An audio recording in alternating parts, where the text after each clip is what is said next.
கேட்டபொழுது, இது கடினமான உபதேசம், யார் இதை கேட்பார்கள் என்றார்கள். ஆமென். எப்படி ஆண்டவர் அற்புதமும் அதிசயமும் அடையாளங்களை செய்யும்போது, வியாதியஸ்தர்களை சுஸ்தமாக்கும் போது, குஷ்டரோகிகளை சுஸ்தமாக்கும் போது கூட்டம் கூட்டமா ஜனங்கள் வர்றாங்க. ஆனால் பரலோக ராஜ்யத்தை குறித்து அவர் சொல்லும்போது அவங்க என்ன பண்ணுறாங்களா, இது கடினமான உபதேசம், இதை யார் கேட்பார்கள். இன்றைக்கு நம்மளுடைய ஆத்மா எப்படிப்பட்டதாக இருக்கிறது அப்படி சொல்லி இந்த நாளையில் நம்ம ஒரு சில வசங்களை கொண்டு நம்ம தியானிக்க போகிறோம்.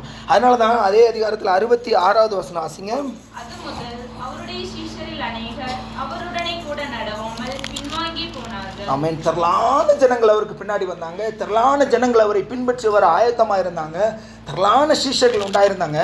ஆனால் ஒரு கடினமான உபதேசம் வந்தவன் என்ன ஆகுது, திரளான ஜனங்கள் எப்படியா, அவருடைய சீஷரில் அநேகர் அவருடனே கூட நடவாமல் பின்வாங்கி போனார்கள். அநேகர் என்ன பண்ணுறாங்க, பின்வாங்கி போகிறாங்க. கடினமான உபதேசம். இந்த உபதேசத்தை யார் கடைபிடிக்க முடியும்? ஆண்டவர் அப்படி என்ன சொன்னார், அவர் பரலோக ராஜ்யத்தை கொடுத்த ஜீவாப்பம் நானே, உங்கள் பிதாக்கள் வனாந்திரத்தில் மன்னாவை புசித்திருந்தும் மரித்தார்கள், ஆனால் இதில் நான் கொடுக்குற இந்த ஜீவ அப்பமாகிய வசனத்தை புசிக்கிறவன், இந்த வசனத்தின்படி நடக்கிறவன் என்ன பண்ணுவான், எப்பொழுதும் பிழைத்திருப்பான். வசனத்தை கொடுத்து வசனத்தை கை கொள்ளுன்னு சொல்லி ஜனங்களுக்கு சொன்னவன் என்ன பண்ணுறாங்க, இது கடினமான உபதேசம். இந்த நாளில் தேவனுடைய வார்த்தை இப்படியாய் நமக்கு கடந்து வருகிறது. இயேசு இருவரையும் நோக்கி நீங்களும் போய்விட மனதாயிருக்கிறீர்களோ. அநேக ஜனங்கள் ஒரு அற்புதத்தை அதிசயத்தை கண்டாங்க. புறஜாதியிலிருந்து வந்திருந்திருக்கலாம், ஆனால் கிறிஸ்தவர்களே ஒரு பேர் கிறிஸ்தவர்களாக இருந்திருக்கலாம். ஒரு அற்புதத்தை ஒரு அதிசயத்தை கண்டவன் என்ன பண்ணுறாங்க, ஆண்டவரிடத்துல தேடி ஓடி, ஜெபத்துக்கு தேடி ஓடி வருவாங்க, ஆலயத்துக்கு தேடி ஓடி வருவாங்க. ஆனால் வசனம் போதிக்கப்படும் போது அந்த வசனத்தை ஏற்றுக்கொள்ள நம்ம இந்த நாளில் ஆயத்தமாக இருக்கிறோமா? இதுதான் வசனம்.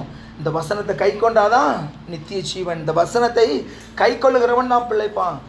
அந்த மன்னாவை, இப்போ உங்கள் பிதாக்கள் மன்னாவை புசித்து மரித்தார்கள், இதில் புசிக்கிறவன், இந்த ஜீவ அப்பமாகிய வசனத்தை புசிக்கிறவன், அதன்படி நடக்கிறவன் எப்பொழுதும் பிழைத்திருப்பான்னு சொல்லி வசனத்தை கை கொள்ளும்படி நம்ம போதிக்கும் போது, வசனத்தை கண்டித்து போதிக்கும் போது நம்ம என்ன பண்ணுறோம், ஜனங்கள் என்ன பண்ணுறாங்க, பின்வாங்குகிறவர்களாய் காணப்படுகிறாங்க.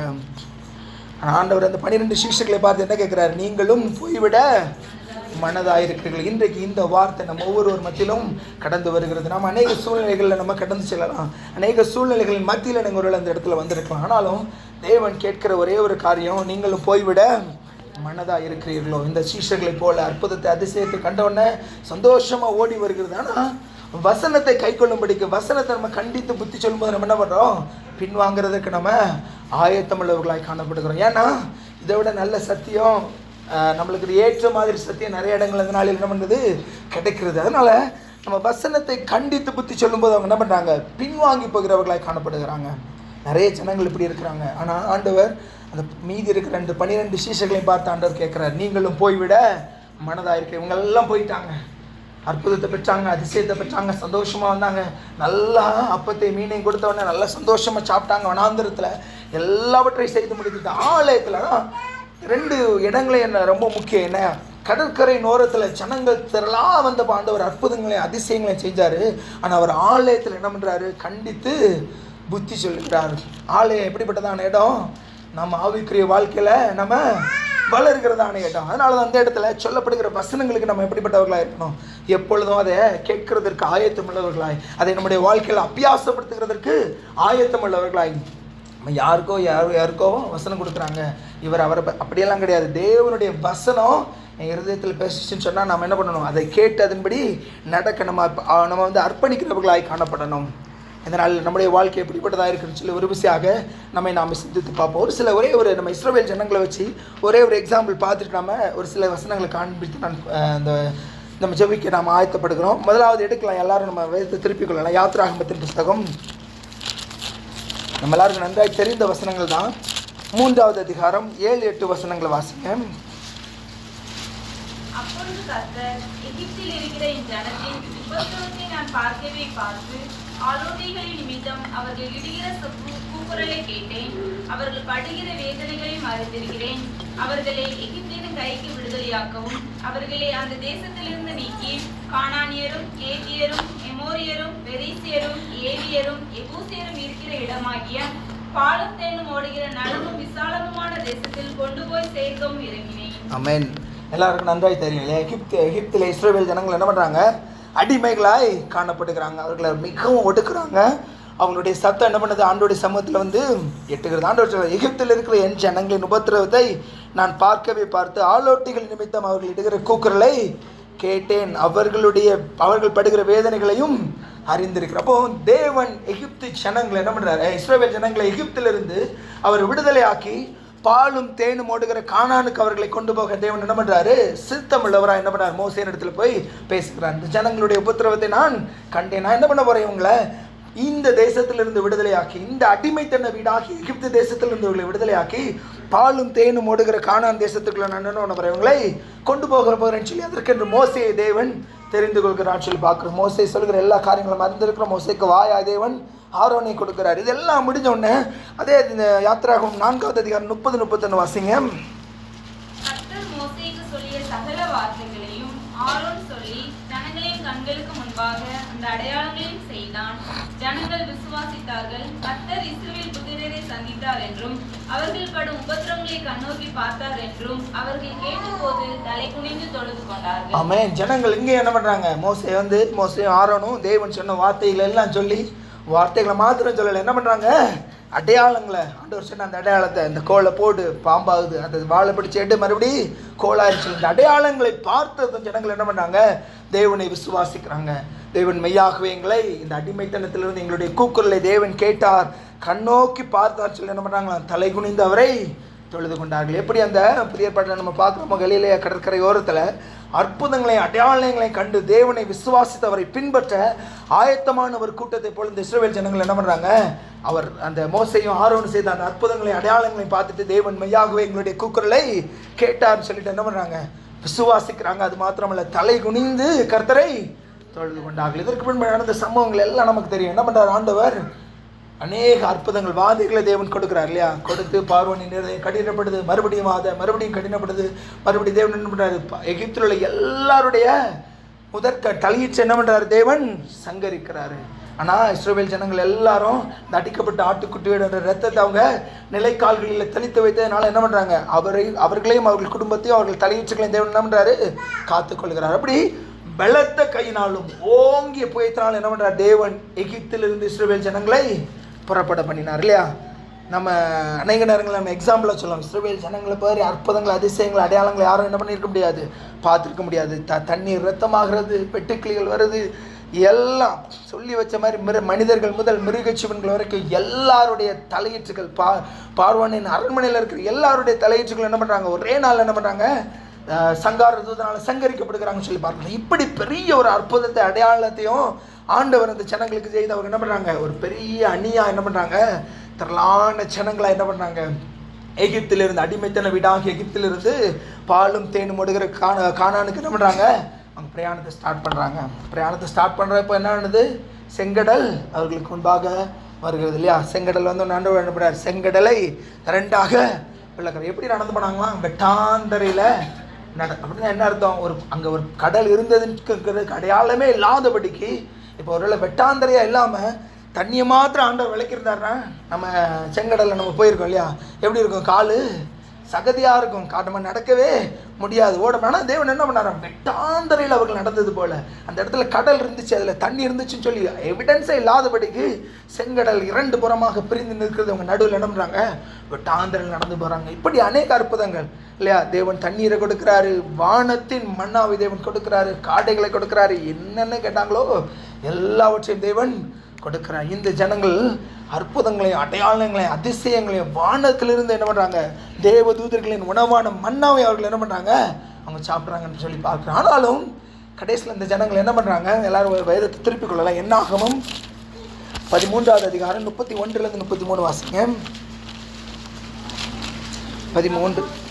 அவனோடு கூட போய் வந்த மனிதரோ நாம் போய் அந்த ஜனங்களோடு எதிர்க்க நம்மாலே கூடாது, அவர்கள் நம்மை பார்த்திலும் பலவான்கள் என்றார்கள். நாங்கள் போய் சுற்றி பார்த்து வந்த அந்த தேசம் தன் குடிகளை பட்சிக்கிற தேசம். நாங்கள் அதிலே கண்ட ஜனங்கள் எல்லாரும் மிகவும் பெரிய ஆட்கள். அங்கே ராட்சத புரவியான ஏனாக்கின் குமாரராகிய ராட்சதரையும் கண்டோம். நாங்கள் எங்கள் பார்வைக்கு வெட்டுக்கிளிகளைப் போல் இருந்தோம், அவர்கள் பார்வைக்கும் அப்படியே இருந்தோம் என்று சொல்லி இப்படி இஸ்ரவேல் புத்திரருக்குள்ளே தாங்கள் சுற்றி பார்த்து வந்த தேசத்தை குறித்து துர்ச்செய்தி பரப்பச் செய்தார்கள். ஆமாம், எப்படிப்பட்ட ஜனங்கள் இஸ்ரவேலில் 10 வாதைகளை பார்த்தாங்க. அவர்கள் தலையீச்சுகள் எல்லாம் தேவன் அழித்து கொடுக்குறாரு. பின்னாடி துறந்து வந்த அவர்கள் எல்லாரும் என்ன பண்ணுறாரு? ஆண்டவர் செங்கடலில் கவிழ்த்து போடுகிறார், செங்கடலை 2 பிளக்கிறார், வானத்தின் மண்ணாவை கொடுக்குறார். எல்லாவற்றையும் பார்த்துட்டு கானான் தேசத்தை வேவுவாக்க போனவர்கள் என்ன சொல்கிறாங்க? நம்ம பார்த்து வந்த தேசம் நல்லது தான், ரொம்ப நல்லது தான், பாலும் தேனும் ஓடுகிற தேசம் தான். ஆனால் அந்த தேசத்தின் ஜனங்கள் எப்படிப்பட்டவங்க? ராட்சதர்களாக இருக்கிறாங்க. நாங்கள் அவர்கள் பார்வைக்கு எப்படி இருந்தோமா? வெட்டுக்கிளிகளை போல இருந்தோம். நாங்கள் வெட்டுக்கிளிகளை போல இருந்தோம். அவங்க ராட்சதர்களாக இருந்தாங்க. அவர்கள் இந்த தேசத்தை நம்மால் என்ன பண்ண முடியாது? சுதந்திரித்து கொள்ள முடியாது. இந்த ஜனங்கள் இந்த தேசத்தை சுதந்திரித்துக் கொள்ளும்படிக்கிறவர்கள் அந்த தேசத்துக்குள்ள நம்ம போனோம்னு சொன்னால் இந்த ஜனங்கள் என்ன பண்ணுவாங்க? நம்ம எல்லாரையும் அழித்து போடுவாங்கன்னு சொல்லி என்ன பண்ணுறாங்க? வேவு பார்க்க போனவர்கள் என்ன பண்ணுறாங்க? துர்ச்செய்தியை பரம்ப செய்கிறாங்க. காலேபும் யோசுவாவும் அந்த தேசத்தை குறித்து இல்லை, தேவன் இந்த நாம 30வது வசனம் வாசிங்க அதே அதிகாரத்தில்.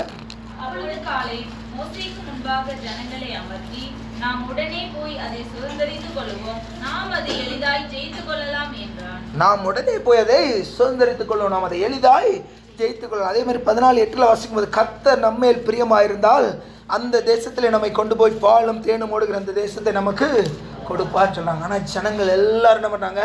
அவர்களுக்கு எதிர்த்து நிற்கிறாங்க. என்ன ஒன்று 10 பேர் வந்து சொல்லிட்டாங்க. என்னது?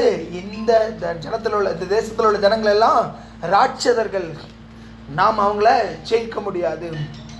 எப்படிப்பட்ட ஜனங்கள்? செங்கடல் 2 பிளந்து நடுவில் நடந்து போன ஜனங்கள் இல்லையா? வானத்தில் இருந்த மன்னாவை புசித்தவர்கள், காடைகளை புசித்தவர்கள், வனாந்திரத்தில் காடைகளை புசித்தவர்கள், வனாந்திரத்தில் தண்ணீர் ஊற்று மாறாவின் தண்ணீரை தேவன் என்ன பண்ணுறாரு? மதுரமாய் மாற்றுகிறார். அற்புதங்கள், அதிசயங்கள், அடையாளங்களை பார்க்குறாங்க. தேவனுடைய பிரசன்னம் சீனாய் மலையில் இறங்குறத பார்க்குறாங்க. எல்லாவற்றையும் பார்த்தாலும் நமக்கு பின்னாடி ஒரு அப்டக்கிள்ஸ் வரும்போது என்ன பண்ணுறாங்க? நம்மளால் என்ன பண்ண முடியாது. என்ன பண்ணாங்க இவங்க? நம்மோடு கூட இருக்கிற நம்முடைய தேவன் எல்லாவற்றிலும் பெரியவர்கிறது என்ன பண்ணாங்க? மறந்தவர்களாய் தங்களுடைய சுய பலத்தில், ஐயோ நாம போனால் என்ன பண்ணிடுவோம்? இந்த ஜனங்கள் நம்மளை அழிச்சிருவாங்க, நாம போனால் அந்த ஜனங்கள் நம்மளை கொன்று போட்டு விடுவாங்க. இந்த ஜனங்களை கூட நம்ம கம்பேர் பண்ணும்போது நம்ம எப்படிப்பட்டவர்களாக இருக்கிறோம்? வெட்டுக்கிளிகளை போல இருக்கிறோம்னு சொல்லி என்ன பண்ணுறாங்க? மோசேக்கு விரோதமாய் அவர்கள் என்ன பண்ணுறாங்க? முறுமுறுக்கிறவர்களாக இருக்கிறாங்க. 14வது அதிகாரம் 1வது 2வது வசனத்தில் பார்க்கும்போது அவர்கள் முழுவதும் என்ன பண்ணுறாங்க? அழுது கொண்டு இருக்கிறாங்க. போச்சு, எல்லாம் போச்சு, நாங்கள் எல்லாரும் சாக போகிறோம், நாங்கள் எல்லாரும் சாக போகிறோம். 3வது வசனத்தில், நாங்கள் பட்டயத்தால் மடியும்படிக்கும் எங்கள் பெண் ஜாதிகளும் பிள்ளைகளும் கொள்ளையாகும்படிக்கும் கர்த்தர் எங்களை எகிப்து தேசத்திலிருந்து கொண்டு வந்தார். எதற்காக கொண்டு வந்தார்? எங்களை கொண்டு போட்டுட்டு. ஏன்னா அந்த காலத்தில் என்ன பண்ணுவாங்க? போருக்கு போகும்போது ஆண் மக்களை கொண்டு போட்டுட்டு பெண் மக்களையும் குழந்தைகளையும் கைதிகளாக அவங்க சிறைப்பிடிச்சிட்டு போவாங்க. அப்போது எங்களை கொண்டு போட்டு எங்கள் பிள்ளைகளையும் எங்கள் பெண் ஜாதிகளையும் கொள்ளைகளாய் கொடுக்கும்படிக்கு தேவன் என்ன பண்ணார்? எகிப்திலிருந்து எங்களை கொண்டு வந்தார் சொல்லி. அது மாத்திரமல்ல, 4வது வசனம் வாசிங்க 14:4.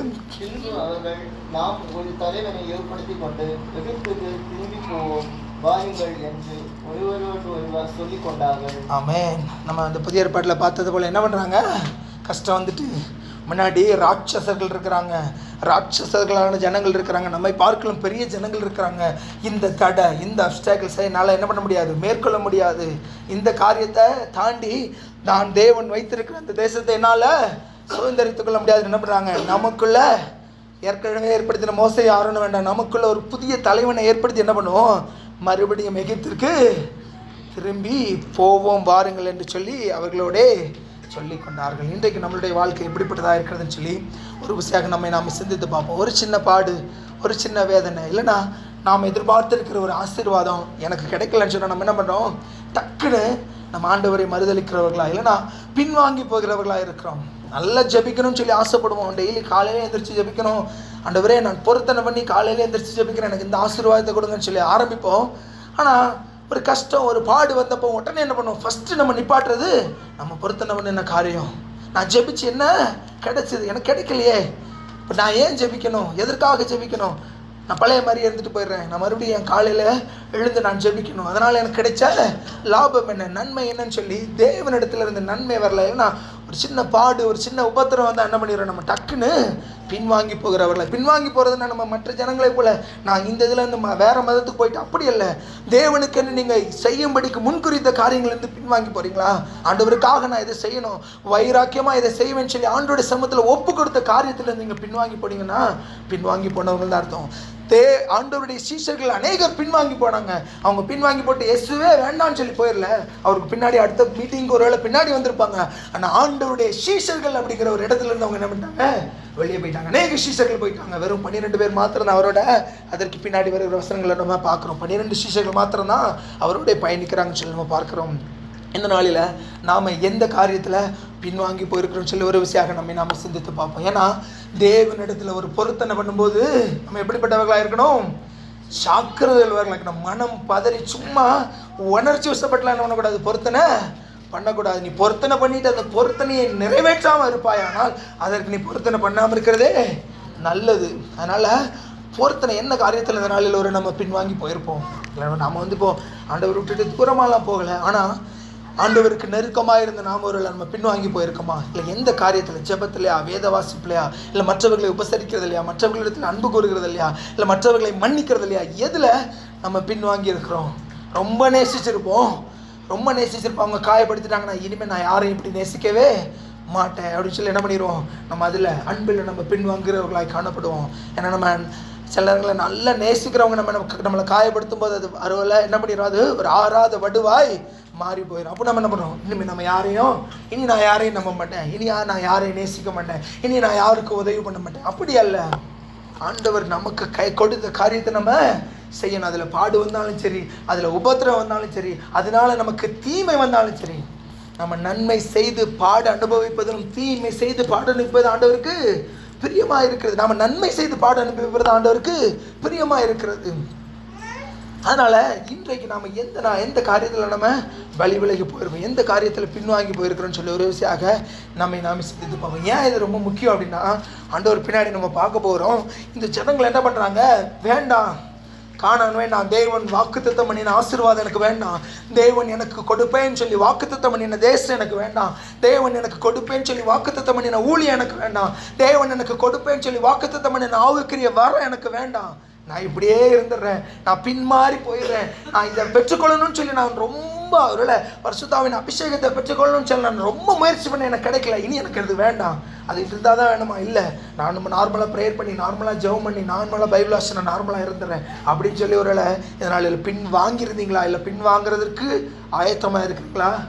கண்டிப்பாக என்ன பண்ணக்கூடாது, பின் வாங்கவே கூடாது. ஏன்னா அந்த ஜனங்கள் என்ன பண்ணுறாங்க, மறுபடி நாங்கள் எகிப்திற்கு திரும்பி போவோம், தேவன் வாக்குத்தத்தம் பண்ணார், உங்களுக்கு பாலும் தேனும் ஓடுகிற கானான் தேசத்தில் கொண்டு போய் விடுவேன். எத்தனை முறை அவன் என்ன பண்ணுறான், பார்வோன் என்ன பண்ணுறான், கடினப்பட்டவர்களை போக விடாது இருந்தான். அப்படிப்பட்ட பார்வோனுடைய இருதய கடினத்தை உடைத்த தேவன், செங்கடலை 2 பிளந்த தேவன் இந்த ஜனங்களையும் நம்முடைய கையில் ஒப்பு கொடுப்பான்னு சொல்லி அவங்க என்ன பண்ணாங்க, அவர்கள் நினையாமல் போனாங்க இல்லையா?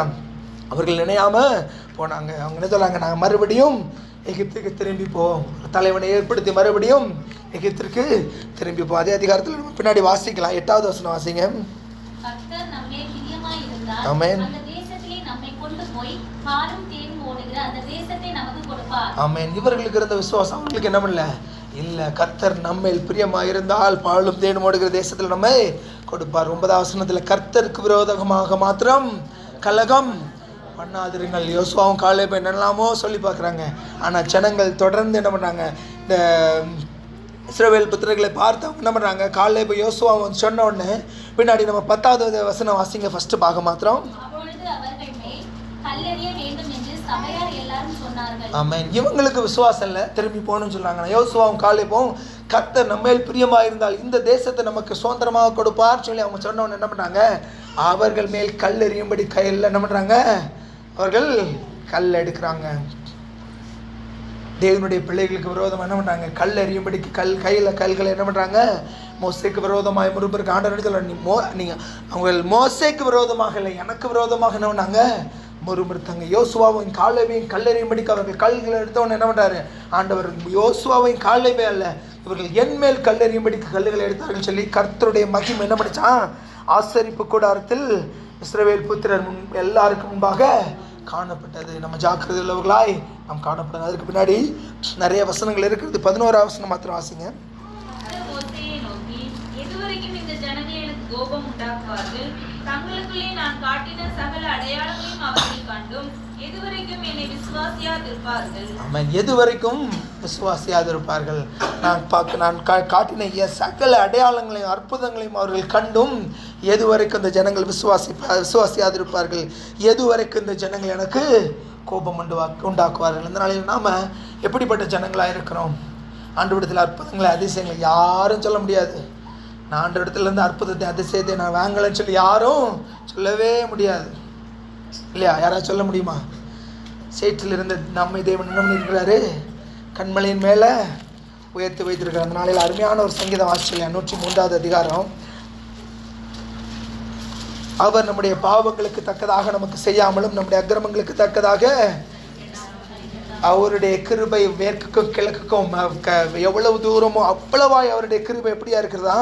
நமக்கு பெரிதாக இருக்கிறது. அவருடைய கிருபை இருக்கிறதுனால தான் அந்த நாளில் நம்ம இருந்திருக்கிறோம். அவருடைய கிருபை நிமித்தம் தான் நாம் ரட்சிக்கப்பட்டிருக்கிறோம். அவருடைய கிருபையினால தான் இந்த நாளில் நாம் பெற்றிருக்கிற ஆசீர்வாதங்கள் அதிசயங்கள் எல்லாவற்றையும் பார்த்தோம்.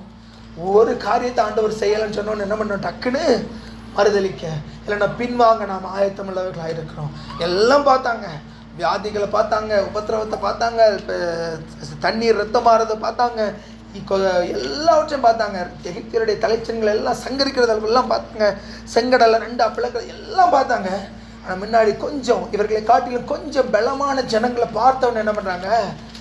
உடனே பின்வாங்கிறதற்கு ஆயத்தமாய், முறுமுறுக்கிறதுக்கு ஆயத்தமாய், இதற்காக எங்களை கொண்டு வந்தீங்க, நாங்கள் எகிப்திலேயே செத்து போயிருப்போமே, எகிப்து எங்களுக்கு கல்லறை இல்லைன்னு சொல்லி எங்களை இந்த வனாந்திரத்தில் கொன்று போடும்படிக்காக எங்களை கொண்டு வந்தீங்கன்னு சொல்லி அவங்க தேவனுக்கு விரோதமாய் அவர்கள் முறுமுறுக்கிறத நம்ம பார்க்குறோம். அதனால தான் ஆண்டவர் சொல்கிறார் இல்லையா, அந்த ஜனங்களை பார்த்து 22ஆம் வசனத்தில், இதனோட 10 முறை என்னை பரீட்சை பார்த்த மனிதர்கள் ஒருவர் என்ன பண்ண மாட்டாங்க? இந்த பாலும் தேனும் ஓடுகிற கானான் தேசத்துக்குள்ள பிரவேசிக்க மாட்டாங்க. தேவன் வாக்குத்தத்தம் பண்ணியிருந்தா, தேவன் கொடுக்க ஆயத்தமாயிருந்தார். ஆனால் இவர்களுடைய அவிசுவாசத்தினால, இவர்களுடைய முறுமுறுப்பினால, இவர்கள் பின்வாங்க ஆயத்தமாயிருந்தபடினால் ஆண்டவர் என்ன சொல்றாரு? கொள்ளையாவார்கள் சொன்ன உங்கள் பிள்ளைகள் மாத்திரம் என்ன பண்ணுவாங்க? அந்த தேசத்துக்குள்ள பிரவேசிப்பாங்க. எனக்கு விரோதமாய் முறுமுறுத்த ஒருவர் என்ன பண்ண மாட்டாங்க? இந்த தேசத்துக்குள்ள பிரவேசிக்க மாட்டாங்க. அது மாத்திரமல்ல, 32ஆம் வசனத்தில், உங்கள் பிரேதங்களோ இந்த வனாந்திரத்தில் வெள்ளும். தேவனுக்கு விரோதமாய் முறுமுறுத்ததுனால ஆண்டவர் என்ன பண்ணாரு? தேவன் வாக்குத்தத்தம் பண்ணின கானானை சுதந்திரிக்க முடியாதபடிக்கு பார்க்குறாங்க. அந்த ஜனங்களையும் போய் பார்த்துட்டு வந்துட்டாங்க, அந்த தேசத்தையும் சுற்றி பார்த்துட்டு வந்துட்டாங்க. ஆனாலும் அந்த தேசத்திற்குள்ள பிரவேசிக்காதபடிக்கு வனாந்திரத்தில் அவருடைய பிரேதங்கள் விழுகிறது. இந்த நாளில் நம்ம எந்த காரியத்தில் நம்ம தேவனுக்கு என்று ஒப்பு கொடுத்த காரியத்தில், தேவன் நமக்கு வாக்குத்தத்தம் பண்ண காரியத்தில், தேவன் உனக்கு கொடுப்பேன்னு சொன்ன காரியத்தில், இல்லைனா தேவனுக்கு நீ கொடுப்பேன்னு சொன்ன காரியத்தில் பின்வாங்காதபடிக்கு நம்ம எப்படிப்பட்டவர்களாக இருக்கணும்? ஜாக்கிரதை உள்ளவர்களாக இருக்கணும். இடத்துல ஒரு மனுஷனும் போகமாட்டான். கொள்ளையாவார்கள் சொல்லி சொன்னப்பட்ட உங்கள் பிள்ளைகள் மாத்திரம்தான் அந்த தேசத்தை சுதந்திரிப்பார்கள். 2 வாரத்துக்கு முன்னாடி வெனஸ்டே நம்ம ஒரு வசனத்தை தியானிச்சு எல்லாருக்கும் வெனஸ்டே வந்தவங்களுக்கு தெரியும். அந்த ஒரு வசனத்தை மாத்திரம் வாசிக்கலாம். 2 யோவான் 1ஆம் அதிகாரம் 8வது வசனம். 2 யோவான்ல ஒரே ஒரு அதிகாரம் தான் உண்டு, அது 8வது வசனம் வாசிங்க.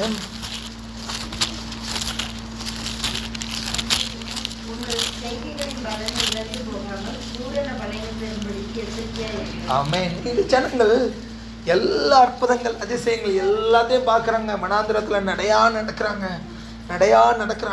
எல்லா காரியத்தையும் செய்கிறாங்க. ஆனால் தேவனை முறுமுறுத்ததுனால தேவன் அவர்களுக்கு வாக்குத்தத்தம் பண்ணின கானான் என்ன பண்ணிட்டாங்க? பார்க்காதபடிக்கு இழந்து போயிட்டாங்க. அதனால தான் அந்த வசனத்தில் யோவான் சொல்கிறாரு, உங்கள் செய்கைகளின் பலனை இழந்து போகாமல் பூரண பலனை பெறும்படிக்கு எச்சரிக்கையா இருங்க. என்ன வேதம் சொல்கிறது? மத்தேயு 24:13 முடிவு பரியந்தம் நிலை நிற்பவனே ரட்சிக்கப்படுவான். தேவனுக்காக எல்லாம் செய்யலாம், தேவனுக்கு என்று எல்லாம் செய்யலாம். ஆனால் கடைசி நேரத்தில் கானானுக்கு பக்கத்தில் போயிட்டு நீ பின்வாங்கி போனான்னு சொன்னால் செய்கையின் பலன் என்ன பண்ண முடியாது? பெற முடியாது. வனாந்திரத்தில் தான் நம்முடைய பிரேதங்கள் விழும், வனாந்திரத்தில் தான் விழுந்து போகும். அதனால தான் தேவன் சொல்றார், உங்கள் செய்கைகளின் பலனை இழந்து போகாமல் பூரண பலனை பெறும்படிக்கு எச்சரிக்கையாக இருங்க. அந்த நாளில் பூரண பலனை பெறணும்னு சொன்னால் என்னென்ன காரியங்களை செய்யணும்னு சொல்லி ஒரு சில வசனங்கள் நம்ம அந்த நாளில் வாசித்தோம். 1 யோவான் 4வது அதிகாரத்தில் நம்ம முதலாவது தேவனிடத்தில் அன்பு கூறணும். 1 யோவான் 4:8 வாசிங்க. ஆமென். அன்பில்லாதவன் தேவனை அறியான், தேவன் அன்பாகவே இருக்கிறார். 2 யோவான் 6வது அதிகாரத்தில் என்ன சொல்லுது? நாம் அவருடைய கற்பனைகளின்படி நடப்பதே அன்பு. முதலாவது நம்ம செய்ய வேண்டிய காரியம் அவருடைய கற்பனை, அவர் மேலே அன்பு கூறணும். அன்பு கூறணும்னா என்ன அர்த்தம்? அவருடைய வார்த்தையை கேட்டு அதன்படி நடக்கணும். அதே மாதிரி 2வது ஒரு காரியம் 1 யோவான் 4:20 வாசிங்க. ஆமென். சகோதரனை பகைத்தால் அவன் பொய்யன், தான் கண்ட சகோதரனிடத்தில் அன்பு கூறாமல் இருக்கிறவன் தான் காணாத தேவனிடத்தில் எப்படி அன்பு கூறுவான்? ஆமென். ஆண்டவர் இயேசு கிறிஸ்து கற்பித்து கொடுத்த 2 கட்டளைகள் இல்லையா? முதலாவது ஆண்டவரிடத்தில் அன்பு கூறணும். அன்பு கூறணும்னா அவருடைய கற்பனைகளை கை கொண்டு அதன்படி நடக்கணும். 2வது சகோதரனிடத்தில் அன்பு கூறணும். சகோதரனை பார்த்து மூடனேன்னு சொன்னால் நம்ம என்ன பண்ணுவோம்? எரி நரகத்துக்கு பாத்திரவான்னு சொல்லி நம்ம பார்க்குறோம். நம்ம டக்கு டக்குன்னு சொல்லுவோம் இல்லையா? முட்டாள் அப்படி இப்படி டக்கு டக்குன்னு ஈஸியாக நம்ம சொல்லுவோம். ஆனால் நம்ம அப்படி சொல்லாதபடிக்கு சகோதரனை எல்லாரும் இல்லையா, உங்கள் அயலானை நேசி சொல்லிக்கிறது எல்லாரையும் நம்ம ஆண்டவரை நேசிக்கணும். அதுபோல் நம்ம மற்றவர்களை நேசிக்கிறதுக்கு நம்ம இருதயத்தை ஒப்பு கொடுக்கணும். அப்போ தான் நம்ம என்ன பண்ண முடியும்? நம்முடைய பூரண பலன். நம்ம தேவனுக்காக என்னென்னலாம் செய்கிறோம், ஜெபத்துக்கு ஓடி வர்றோம், வேதத்தை வாசிக்கிறோம், ஜெபிக்கிறோம், எல்லாம் செஞ்சுட்டு இதை செய்யலைன்னா அதனுடைய பலனை நம்ம பெறாமல் என்ன பண்ணிடுவோம்? இழந்து போயிடுவோம். அந்த ஜனங்கள் அப்படி தான் கானானை பிரவேசிக்கும்படிக்கு வாசல் வரைக்கும் வந்துட்டு என்ன பண்ணுறாங்க? இழந்து போனாங்க. எதனால்? தேவனுக்கு விரோதமாய் முறுமுறுத்தபடினால, தேவனை விட்டு வழி விலகிறதுக்கு அவர்கள் ஆயத்தமாக இருந்தபடினால நமக்கு என்ன பண்ணாங்க? டக்குன்னு விழுந்து போனாங்கன்னு சொல்லி நம்ம பார்க்கணும். இந்த நாளில் நாம் இந்த நாளில் நம்ம அழகாக 2-3 வருஷத்துக்கு முன்னாடி நம்ம சிஸ்டர்ஸ்லாம் டான்ஸ் ஆனான்னு நினைக்கிறேன். கானானை சேர போகிறோம் வாரீங்களா இல்லையா? பாலும் தேனும் ஓடும் நாடாம் பரலோகம் அதற்கு அந்த ஜனங்கள் கானானை நோக்கி போனாங்க. இன்றைக்கு நம்முடைய பயணம் எதை நோக்கி இருக்கிறது? பரலோகத்தை நோக்கி இல்லையா? இந்த காலத்து பாடுகள் இனி வரும் மகிமைக்கு ஈடாகாதுன்னு சொல்லி வேதம் சொல்லிக்கிறது. அப்போ பரலோகத்திற்கு போகும்படிக்கு, தேவனோடு கூட வாசம் பண்ணும்படிக்கு, தேவனோடு கூட நித்திய காலமாய் அவரோடு கூட வாழும்படிக்கு அழைக்கப்பட்டவர்களாக இந்த நாளில் அதற்கு ஒரு ப்ரிப்பரேட்டரி மாதிரி நம்ம ஆயத்தமாகி கொண்டே இருக்கிறோம். ஒவ்வொரு நாளும் ஆயத்தமாகி கொண்டே இருக்கிறோம். ஆனால் எந்த சூழ்நிலையில் நம்ம என்ன பண்ணிடக்கூடாது? இதிலிருந்து பின்வாங்கி போக யோசிக்கவே கூடாது. பின்வாங்கி போகணும்னு நினச்சேன்னா அவர்களை போல வனாந்தரத்தில் முடிஞ்சு போயிரு. இன்னைக்கு அழகான ஒரு பாட்டு பாடினோம் இல்லையா?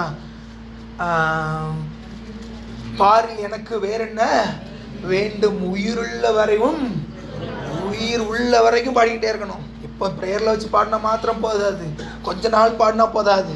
ஊருக்கு போனதுக்கப்புறம் நான் பழைய மாதிரி ஆயிடுவேன். அப்படி இல்லை, நாம் உயிருள்ள வரையும் புகழ் பாட வேண்டும். பாரில் எனக்கு வேற என்ன வேண்டும், உயிருள்ள வரையும் புகழ் பாட வேண்டும். நாம் முடிவு பரியந்தம் நிலை நிற்கிறவன் தான் ரட்சிக்கப்படுவான். கொஞ்சம் கஷ்டமான உபதேசம் வருது, இவர் இப்படி சொல்கிறாரு அப்படி சொல்கிறாரு, நான் செஞ்சது நான் என்ன. தானியலை குறித்து நம்ம பார்க்குறோம் இல்லையா? தானியல் என்ன பண்ணுறாரு? அந்த பத்திரத்திற்கு கையெழுத்து வைக்கப்பட்டதுன்னு சொல்லி அறிந்த போதில் அவர் என்ன பண்ணுறாரா?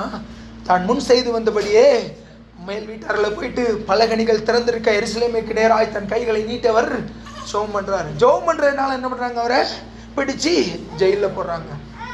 யோசிச்சிருப்பார் இல்லையா தானியல்? எல்லாம் டெய்லி ப்ரேயர் பண்ணவங்களாம் அன்றைக்கி ப்ரேயர் பண்ணாமல் இருக்கிறான். எனக்கு இந்த சிங்க கவி ஆயத்தம் பண்ணவங்க என்னை இதில் சிக்க வைக்கும்படிக்கு பிரயாசப்பட்டவங்க எல்லாம் சந்தோஷமாக இருக்கிறாங்க. ஆனால் நான் ஜெபம் தானே பண்ணேன், நான் ஆண்டவருக்கு உண்மையாக தானே இருந்தேன். ஏன் இந்த பாடு, ஏன் இந்த சிங்க கெபிகளுக்குள்ளாக நான் தள்ளப்படணும்னு சொல்லி ஒருவேளை அவன் யோசிச்சிருந்துருக்கலாம். ஆனால் முடிவு என்ன? யார் அவனுக்காக அந்த சிங்க கெபி ஆயத்தம் பண்ணாங்களோ அவர்கள் என்ன பண்ணுறாரு? அந்த சிங்கங்களுக்கு இரையாக தேவன் ஒப்பு கொடுத்தார். தானியேல் என்ன பண்ணுறாரா? அவர் சிங்கங்களின் வாய்களை கட்டி அவர் என்ன பண்ணார்? அவர் பாதுகாத்தார் சொல்லி நம்ம பார்க்குறோம். இந்த பாடு இனி வருகிற மகிமைக்கு ஈடானதில்லை. அதுக்கு பின்னாடி நம்ம அந்த வசனங்களெல்லாம் நம்ம வாசிக்கும்போது அவர் சொல்கிறான், தானியேலின் தேவன் தான் உண்மையான தேவன். இந்த தேவனை தான் அந்த தேசம் முழுவதும் அவங்க எல்லாரும் சேவிக்கணும்னு சொல்லி ராஜாவின் இடத்துல இந்த உத்தரவு பெறப்படுகிறது. இப்படியாய் தானியேலுடைய உபத்திரவத்தில் அவன் பொறுமையாக இருந்தபடினால தேவன் இப்படிப்பட்ட ஆசீர்வாதத்தை கொடுத்தார். அந்த நாளில் நம்ம நல்லா ஜெபம் பண்ணணும்னு நினைக்கும் போது தான், நம்ம நல்ல ஆண்டவருக்குள்ள வரணும்னு நினைக்கும் போது தான் பாடு வரும், உபத்திரம் வரும். சுற்றி உள்ளவங்களெல்லாம் பார்ப்போம், அவன் ஜெபமே பண்ண மாட்டேங்கிறான், இஷ்டத்துக்கு வேலைறான், ஆனால் அவன் நல்லா தானே இருக்கிறான். ஏன் எனக்கு இந்த பாடு, ஏன் எனக்கு இல்லை? உங்கள் செய்கைகளின் பூரண பலனை அடையும்படிக்கு எச்சரிக்கையாயிருங்கள் சொல்லி வேதம் சொல்லுகிறது. பவுல் சொல்கிறார் இல்லையா? ரோமர் 7வது அதிகாரம் 15-25 வரைக்கும் நம்ம வாசிக்கும் போது அவர் சொல்கிறார், நான் செய்கிறது எனக்கே சம்மதி இல்லை. நான் விரும்புகிற நன்மையை செய்யாமல் விரும்பாத தீமையை நான் செய்கிறேன். எனக்குள்ள இருக்கிற பாவமே அப்படி செய்கிறது. ஆனால் பவுல் என்ன பண்ணாரு? அப்படியே போயிட்டாரா? ஐயோ முடியலை, என்னுடைய பாவம் என்னை மேற்கொள்ளுதுன்னு சொல்லி அப்படியே விழுந்து போனாரா? இல்லை. அவர் சொல்றாரு, என்னை நான் பிலிப்பியர் 4:13 என்னை பலப்படுத்துகிற கிறிஸ்துவினால எல்லாவற்றையும் செய்ய பலனுண்டு. நம்முடைய பலவீனங்களில் நமக்கு ஒரு கிரேட் டானிக்கு தான். என்னை பலப்படுத்துகிற கிறிஸ்துவினால எல்லாவற்றையும் செய்ய பலனுண்டு. அப்படி நம்ம நிற்கும் போது தான், உபத்திரவத்தில் பொறுமையாக நிற்கும் போது தான், பின்வாங்காதபடிக்கு அவர் சொல்லல, வியாதியா, பசியா, உபத்திரவமா, பசியா, பட்டினியா, எது கிறிஸ்துவின் அன்பிலிருந்து என்னை பிரிக்க முடியும்? அவர் சொல்லாரு, எதுவும் கிறிஸ்துவின் அன்பிலிருந்து என்னை பிரிக்க மாட்டாதென்று நிச்சயத்திருக்கிற. ரோம 8 கடைசி வசனத்தில் பவுல் சொல்றாரு. அப்படி அவர் உறுதியா பாடுகளில் உபத்திரவத்தில் நின்னபடினால தான் அவர் பின்னாடி சொல்றாரு 2 தீமோத்தேயு 4:7-8 நல்ல போராட்டத்தை போராடினேன், விசுவாசத்தை காத்துக்கொண்டேன், இது முதல் நீதியின் ஜீவ கிரீடம் எனக்காக வைக்கப்பட்டிருக்கு. எனக்காக மாத்திரம் இல்லை, ஆண்டவருக்காக உண்மையா யார் யாரெல்லாம் நம்ம முடிவு பரியந்தம் அவருக்காக உண்மையா நம்ம வாழ்றோமோ அவங்க எல்லாருக்காகவும் வைக்கப்பட்டிருக்கு. அதை பெறும்படிக்கு தான் நம்ம ஓடிக்கொண்டு இருக்கிறோம். அந்த ஓட்டத்தில் அதை நான் பவுல் சொல்ல, நான் ஒன்று செய்வேன், நான் பின்னானவைகளை மறந்து முன்னானவைகளை நாடு கிறிஸ்து இயேசுவுக்குள் தேவன் அழைத்த பரமழைப்பின் பந்தய பொருளுக்காக இலக்கை நோக்கி தருவேன். இந்த உலகத்தின் காரியங்கள் எல்லாம் வேண்டாம். உலகத்தின் பாடு வரதான் செய்யும், வேதனைகள் வரதான் செய்யும். ஆனாலும் ஒரே ஒரு காரியம்தான், இன்காலத்து பாடுகள் இனி வருகிற மகிமைக்கு ஈடாகாது. பாரில் எனக்கு வேறு என்ன வேண்டும்? உயிருள்ளவரை மாத்திரம் இல்லை, நான் மரித்து உயிரோடு எழும்பும்போது அவருடைய பரலோகத்திலையும் நித்திய நித்திய நித்திய ஜீவ காலமாய் வர பாடி துதித்து கொண்டே இருக்கணும்ல. அதுதான் நம்மளுடைய ஆசை இல்லையா? அதற்காக தான் நம்ம சபைக்கு வந்திருக்கிறோம். அதற்காக தான் நம்ம ஒவ்வொரு நாளும் ஆராதனைக்கு வந்திருக்கிறோம். அதற்காக தான் ஆண்டவர் சொல்லார், இன்னும் மகனே, இன்னும் பரிசுத்தமாக, இன்னும் தேவனுக்குள்ளவா, இன்னும் முன்னேறி வா. எந்த காலத்திலும் கிறிஸ்தவ வாழ்க்கையில் பின்னாடி போகணும்னு யோசிக்கவே கூடாது. ஆண்டவர் சொல்லார், மரித்தோர் தங்கள் மரித்தோரை தகப்ப மறிச்சிட்டார் ஆண்டவரை, நான் அடக்கம் பண்ணிட்டு வரேன். வரலன்னா சொல்லலை, நான் போய் அடக்கம் பண்ணிட்டு வரேன். இல்லை, மரித்தோரை அடக்கம் பண்ணிட்டு நீ வா. முன் வைத்த காலை ஆவிக்குரிய வாழ்க்கையில் நீங்கள் முன்னாடி வைத்த காலை பின்னாடி வைக்காதீங்க. ஒருவேளை நீங்கள் எடுத்த உடனே அதற்குரிய பலனை நீங்கள் பெறாமல் போயிருந்திருக்கலாம். எடுத்த உடனே அதற்குரிய பலன் உங்களுக்கு கிடைக்காம போயிருந்திருக்கலாம். ஆனால் மெய்யாகவே நீங்கள் உறுதியாக ஆண்டவருடைய சமூகத்தில் தரித்திருக்கும் போது தேவன் வாக்குத்தத்தம் பண்ணினதை அவர் நிறைவேற்ற வல்லவராயிருக்கிறார். ஒரு நாளும் அவர் வாக்குத்தத்தம் பண்ணினதை நிறைவேற்றாமல் விடவே மாட்டார். அதனால் நம்ம எப்பொழுதும் ஒரு பொழுது கூட நம்ம என்ன பண்ணக்கூடாது, பின்வாங்கி போகாதபடிக்கு நம்ம எப்பொழுதும் ஜாக்கிரதை உள்ளவர்களாய் நம்ம காணப்படணும்னு சொல்லி தேவன் நம்மிடத்தில் எதிர்பார்க்கிறவராய் காணப்படுகிறார். இந்த இஸ்ரவேல் ஜனங்கள் என்ன பண்ணாங்களாம், எகிப்துக்கு திரும்பி போகிறதுக்கு தங்களுடைய தலைமை எகிப்திலேருந்து தான் சத்தம் போட்டாங்க, எகிப்திலேருந்து தான் அழுதாங்க. எகிப்தில் அவங்கள ஒடுக்கினதுனால தான் அவங்களுடைய கூக்குரல் எப்படிச்சான், மேலே வரைக்கும் போச்சான். ஆண்டோடைய சம்மதியில் அவர்களுடைய கூக்குரல் என்னுடைய சந்ததியில் வந்து ஏட்டுச்சு. இப்படியாய் கூக்குரல் போட்டவங்க என்ன சொல்கிறாங்க, நாங்கள் மறுபடியும் எகிப்துக்கு திரும்பி போவோம். இல்லை, கிறிஸ்தவ வாழ்க்கையில் நம்ம ஆவிக்குரிய வாழ்க்கையில் பின்மாற்றங்கிற ஒன்று மட்டும் மாத்திரம் நம்ம பண்ணக்கூடாது, நம்முடைய வாழ்க்கையில் வரவே கூடாது. நம்ம மறுபடியும் யோவான் 6வது அதிகாரத்துக்கு வரலாம். ஆண்டவர் கேட்குறாரு, நிறைய பேர் பின்வாங்கி போயிட்டாங்க. ஆயிரக்கணக்கான ஜனங்கள், லட்சக்கணக்கான ஜனங்கள், எத்தனையோ ஜனங்கள். அதான் ஒரு சுவிசேஷத்தில் சொல்லப்பட்டிருக்கலையே, அவர் செய்த அற்புதங்களையும் அடையாளங்களையும் எழுதணும்னு சொன்னால் புஸ்தகமே பார்த்தாது. அவ்வளோ அற்புதங்கள், அடையாளங்கள், ஆயிரக்கணக்கான லட்சக்கணக்கான ஜனங்கள் அற்புதத்தை அடையாளத்தையும் பார்த்தாங்க. எல்லாரும் போயிட்டாங்க.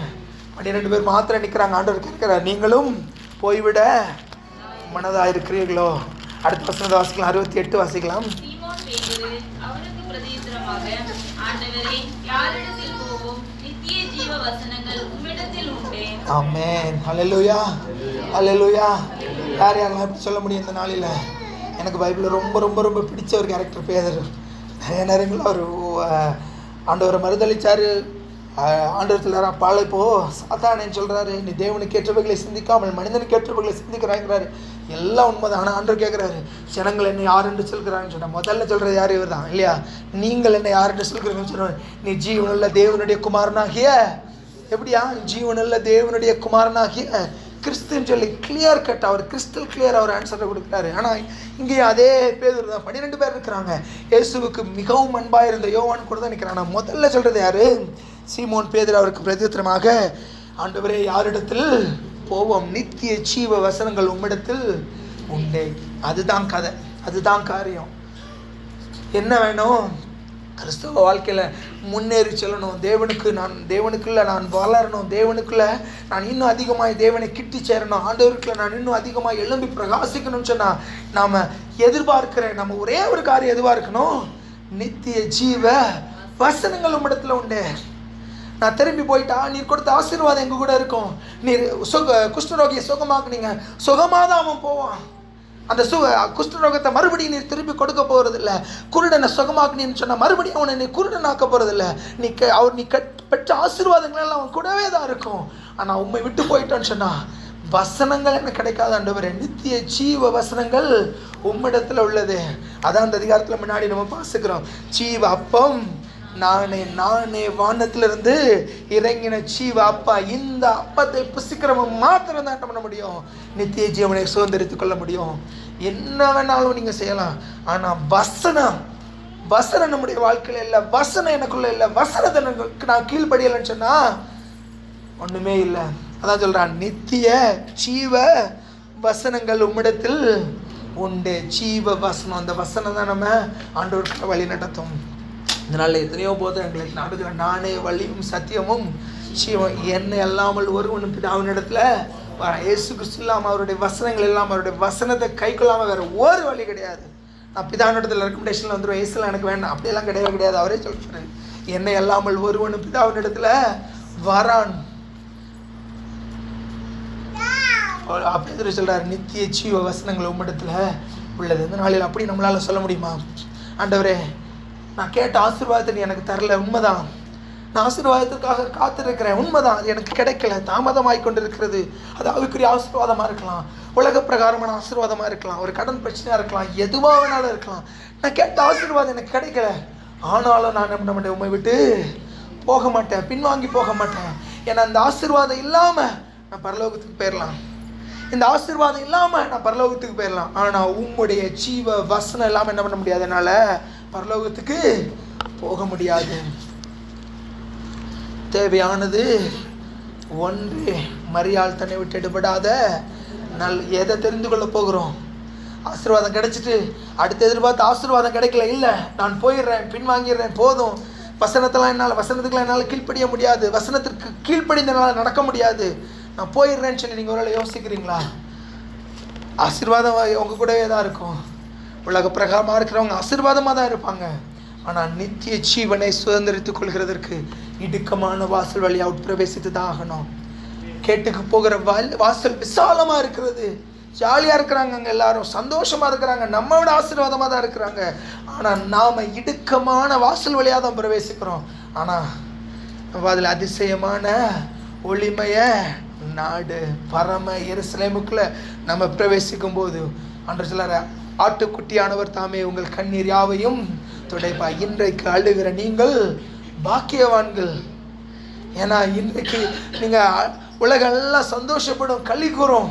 ஆனால் இன்றைக்கு அழுகிற நீங்கள் பாக்கியவான்கள். இன்றைக்கு உபத்திரவப்படுகிற நீங்கள் பாக்கியவான்கள். தேவனுக்கு நாம் உபத்திரவத்தை அனுபவிக்கும் போது போல் சொல்றார் இல்லையா, நீதியின் ஜீவ கிரீடம் எனக்காக வைக்கப்பட்டிருக்கிறது. அப்படிப்பட்டதான ஜீவ கிரீடத்தை தேவன் நம்ம ஒவ்வொருவருக்கு தர வல்லமையுள்ளவராக இருக்கிறார். அதற்காகத்தான் நம்ம அழைக்கப்பட்டு இருக்கிறோம்.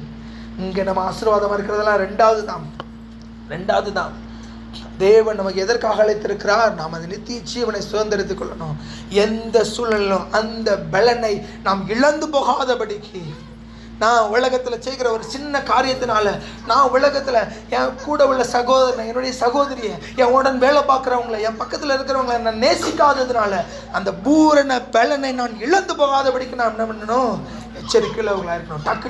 டக்குன்னு பேசிடக்கூடாது. ஆண்டோட சமூகத்தில் டக்குன்னு சொல்கிறாங்க, நம்ம இன்னொரு தலைவனை ஏற்படுத்தி கொண்டு நம்ம திரும்பி போவோம். ஏற்றா கல்ல அடிக்கலாம், இவங்க பேச்சை கேட்டு நம்ம வந்தது தான் பெரிய தொந்தரவுன்னு சொல்லி கல் எடுத்து அடிக்கணும்னு இருக்கிறாங்க. கர்த்தருடைய மகிமை கூடாரம் முழுவதும் என்ன பண்ணிச்சு? நிரம்பினது. ஜாக்கிரதையில் அவர்களாய் காணப்படணும். வேண்டாம், உலகத்தின் ஆசீர்வாதங்கள் நமக்கு தேவைன்னு சொல்லி தேவன் அறிந்திருக்கிறார், அதை கொடுப்பார். நாம் கான்சன்ட்ரேட் பண்ண வேண்டியது என்ன? நித்திய ஜீவன், பரலோக ராஜ்யத்தில் அவரோடு கூட நித்திய காலமாய் நம்ம அவரோடு கூட வாழும்படிக்கு நம்ம அழைக்கப்பட்டு இருக்கிறோம். இது அது ஒரு அதுக்கான ஒரு ட்ரையல் பீரியட் தான் இல்லையா? Trial period. ஜனங்கள் சொல்கிறாங்க, நாங்கள் எகிப்தில் நாங்கள் இலவசமாக சாப்பிட்ட வெள்ளரிக்காய் அப்படி இப்படின்னு சொல்லி வரிசையாக அடுக்கிறாங்க. நல்லா சாப்பிட்டோமே, இங்கே எங்களுக்கு ஒன்றுமே இல்லையே. இது வானத்தின் மண்ணாவை சாப்பிட்றவங்க சொல்கிறாங்க, வெறும் அப்பமா கொடுக்குறியே அப்படின்னு சொல்லி. இதனால் நாங்கள் உலகத்தில் சந்தோஷமாக தான் இருக்கிறோம், எகிப்துக்கே திரும்பி போயிடலாம், உலக பிரகாரமாக இருந்தப்போ நான் சந்தோஷமாக தான் இருந்தேன், மறுபடியும் திரும்பியே போயிடலான்னு சொல்லி ஒருவேளை நீங்கள் நினைத்து கொண்டு இருக்கிறீங்களா? பின்வாங்கி போவீர்களானால் உங்களுடைய வாழ்க்கை எப்படியா இருக்கும்? ஒரு பெரிய கேள்விக்குறியாக காணப்படும். பின்வாங்கி போகணும். ஆண்டவரிடத்தில் முறுமுறுத்த ஜனங்கள் என்ன பண்ணார்? வண்ணாந்திரத்தில் உங்கள் பிரேதங்கள் உள்ளோம். தேவன் வைத்திருக்கிற ஆசீர்வாதத்தை சுதந்திரித்துக் கொள்ளணும்னு சொல்லி முடிவெடுத்து ஆண்டோடைய சமூகத்தில் ஒப்பு கொடுத்த ஒரு காரியத்தில் என்ன தடைகள், என்ன போராட்டங்கள், எத்தனை வருஷம் ஆனாலும் பரவாயில்ல, என்ன பண்ணணும்? அதில் உறுதியாகி கருத்து இருக்கணும். ஆபிரகாம் வாக்குத்தத்தம் மட்டும் பண்ணிட்டு வெயிட் பண்ணிகிட்டே இருக்கான். சாரால் நகைக்கிறான். ஸ்திரீகளுக்குள்ள வழிபாடு எனக்கு நின்று போயிட்டு, நான் பிள்ளை பெறுவேணும்னு சொல்லி சாரால் நகைத்தால் சொல்லி பார்க்கிறோம். ஆனாலும் வாக்குத்தத்தம் பண்ணின தேவன் அவர் உண்மையுள்ளவர். கால தாமதமானோன்னா டக்குன்னு நம்ம பின்வாங்கிறதுக்கு ஆயத்தமாயிடக்கூடாது, டக்குன்னு நம்ம பின்னாடி போகிறதுக்கு என்ன பண்ணிடக்கூடாது, ஆயத்தமாயிடக்கூடாதுன்னு சொல்லி தேவன் இந்த நாளில் நம்மிடத்தில் எதிர்பார்க்கிறவராய் காணப்படுகிறார். இன்னொரு வசனத்தை கூட வாசிக்கலாம். புஸ்தகி பரிசுத்த பவுல் கொரிந்தியருக்கு எழுதின முதலாவது நிருபம் 10:12. 1 கொரிந்தியர் 10:12. இப்படி இருக்க தன்னை நிற்கிறவன் எண்ணுகிறவன் விழாதபடிக்கு எச்சரிக்கையாக இருக்கிறவன். ஆமென். நிற்கிறேன் என்று சொல்லுகிறவன் விழாதபடிக்கு எச்சரிக்கையாக இருக்க கடவன். எந்த நேரத்திலும் ஆவிக்கிற வாழ்க்கையில் நம்ம விழித்திருந்து ஜெபம் பண்ணுறவர்களாக இருக்கணும். நம்ம ஜாக்கிரதை உள்ளவர்களாக இருக்கணும். ஆண்டவர் அடிக்கடி சொல்கிறார் இல்லையா, ஜாக்கிரதையாக இருங்க, ஜாக்கிரதையாக இருங்க. நான் பொல்லாங்கான பிசாசனவன் எவனை விழுங்கலாமோன்னு சொல்லி என்ன பண்ணுறான்? வகை தேடி சுற்றி திரிக்கிறான். அதே அதிகாரத்தில் 23ஆம் வசனத்தில் பார்க்கும்போது, எல்லாவற்றையும் அனுபவிக்க எனக்கு அதிகாரம் உண்டு, ஆனால் எல்லாம் தகுதியாயிராது.